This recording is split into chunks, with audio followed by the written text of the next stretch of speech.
即摆是人讲吼，住当地，吃当地，吃当季啦吼。即摆咱换德顺吼，上上就是食笋啊吼，对身体真健康啊，佫会当帮忙咱的帮助消化。啊，要甲大家考一考，这是什么啊？阮山林有出产鱼啊哦，这种哦，这山鱿鱼，哈。啊，所以咱的马祖笋除了讲新鲜的，不管是要来这生笋、咸笋、切笋、旧笋，而且还有一种哦，这个笋瓜。那这一种的话是进阶版，那叫做山鱿鱼，那非常的耐储存。所以呢，假笋哈，真正是哦，当着时。啊，笋啊的料理哦，非常的简单。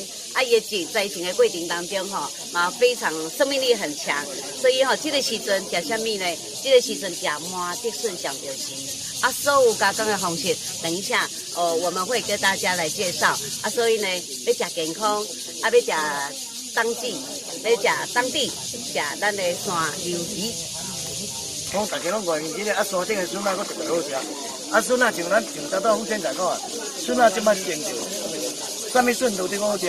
你要煮的，要生的，要生的啦，生旧笋、切笋，大人都会使，咸笋、笋丝大人拢有，恁都啦，迄个拜托大家若有机会，来咱讲爱食笋，我讲。